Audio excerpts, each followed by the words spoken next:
Hello. This is like my fourth attempt, which is, never mind, funny. This is harder than it looks. This is my first ever vlog, and it is entirely the fault of Chris from Stuff As Dreams Are Made On.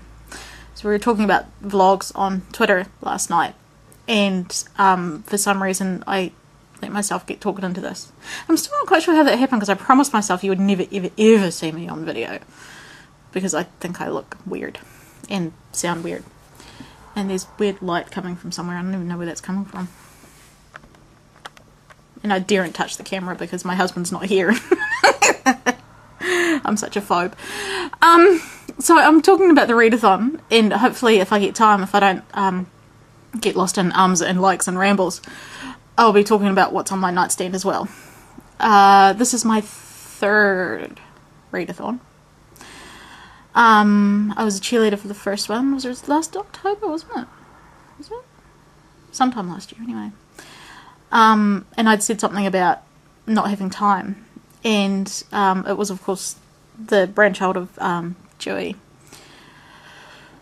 who suggested that I be a cheerleader. And so that's what I did for the first one. And it was a lot of fun. And so for the second one, I wanted to get in on the reading. And so I did a bit of both. And I read like a book and a half, which is probably what's going to happen this time as well. But I'm starting early because of where I live. So I'm starting on like Saturday afternoon my time. So I'll be, you know, reading before you all start. Because I think my time it starts at like midnight in the States. I mean, it'll be midnight here, but you know what I mean.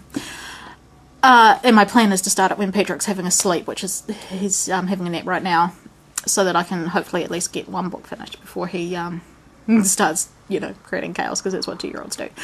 And I've just rambled for 2 minutes, and none of it's about books. Oh my gosh. So, quickly.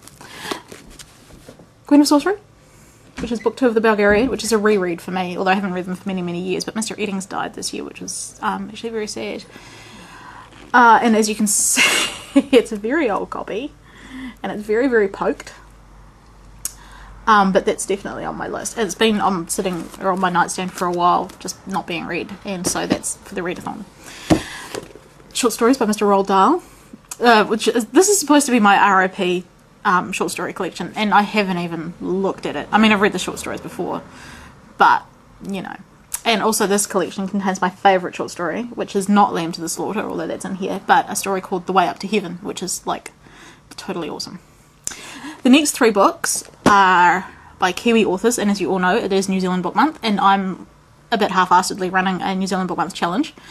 And I know other people, Eva and Kier especially, are doing, like, way better at that than me at the moment. But what I do have is I have 2 Margaret Mahy novels, The Changeover, which, as you can see, won the Carnegie Medal, and young adult ghost story, I think. Gosh, I can't even remember now. But it's got like witches and mirrors and things in it, I think. Yes. So, plus short. Like short. And also by Margaret Mahy, the Dark Blue 100 Ride bus ticket, in which a young boy and his mother accept a free bus ticket from a strange woman at a supermarket. And that's probably not a good idea, especially coming from the mind of Margaret Mahy. But, bonus, even shorter, and like big printing.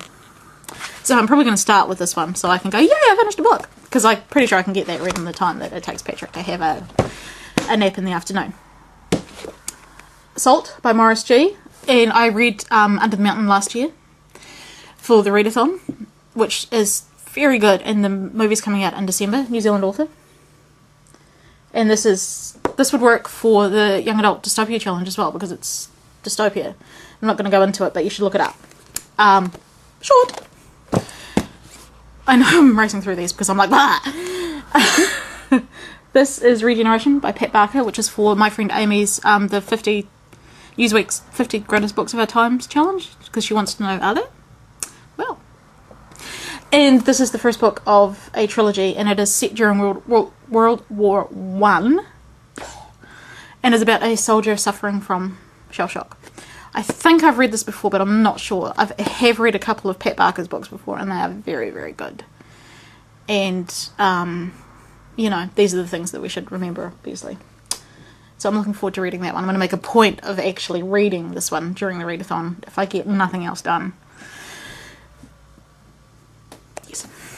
I added these today because I was looking, oh look! Princess Bride, which I bought last week. Yes. But look, Dread Pirate Roberts. Plus, I love the movie. I like quote the movie to people who haven't seen the movie. And then you have to explain that. And it's like, it's just not the same. So everybody should watch the movie and read the book. And look at the cover. Isn't that cool? I'm not getting rid of that one.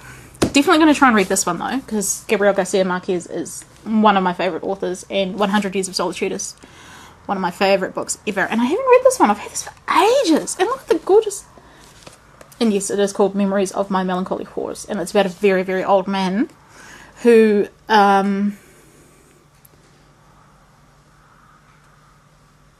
decides to give himself a night of mad love with a virgin adolescent, which sounds a little bit Lolita, doesn't it?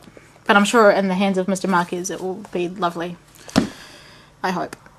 Last but not least for the readathon is The City in the City by China Mayville, and you've heard me go on and on about Unlondon, which I read last year and which I loved and everybody should read. And this is like it's actually a murder mystery set in a city called Basel, somewhere at the edge of Europe. And so it's kind of sounds like it's a bit of a murder mystery and a bit of like fantasy layering, and yeah, it sounds awesome. It doesn't look too long. It's just because it's the trade paperback. But yes, so that's 1, 2, 3, 4, 5, 6, 7, 8, 9. And I know there are people out there that have way more books in the readathon piles than me, but 9? Yeah, if I get through Regeneration and the Margaret Mayhew one and the Garcia Marquez one, I'll consider that a successful readathon, to be honest. So very quickly, these are the books that are actually on my nightstand at the moment. And I keep going to say bedside table because that's what we say here, but then I remember that most of you aren't Kiwis, and so I say nightstand and it's like I get confused. Anyway, Stephen King, The Stand. This was supposed to be my RIP read, which is just not going to happen. I'm sorry, Carl, if you're watching this. I am definitely going to reread it again because once again, I keep saying this is one of my favourite, but this is one of my favourite books, like ever. I'm just probably not going to get it read during October, but that's okay, I guess. What I am going to have to get read in the next couple of weeks, because it's for the Classic Circuit book tour, is this. Isn't that cool? Is that the bookmark? I got that from my favourite bookstore. It's like awesome. Is The Woman in White by Wilkie Collins, which is apparently a spooky sort of murder mystery type thing, which is like right up my alley. And I have to read it in the next 2 weeks. I will, I promise. But it works for RIP as well, doesn't it? Plus it looks awesome. And I love the cover, look at that, isn't that gorgeous? Pretty! These are the books I do need to be reading this week. That I need to get finished this week actually, because I'm supposed to be reviewing them for work. Access Road by Morris G, which I'm about halfway through. And we're going to, actually when I get off here, this is what I'm going to be doing. I'm going to be finishing this. And From Haka to Hollywood by Timu Era Morrison, who was one of our best known actors, I think.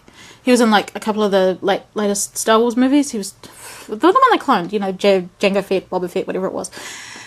His best known role here is as Jack the Muss in Once Warriors, which is an awesome movie, and it's also a novel by Alan Duff, which I haven't read. But, I mean, the movie's hard going because it's about domestic violence, but it's really good. If you get a chance, you should watch it. Dean Koontz, which I may add to my readathon pile because he's ridiculously easy to read. He's like fast. Although, well, 10's a nice round number, so let's put him on the readathon pile. Let's pretend that it's, you know, not there.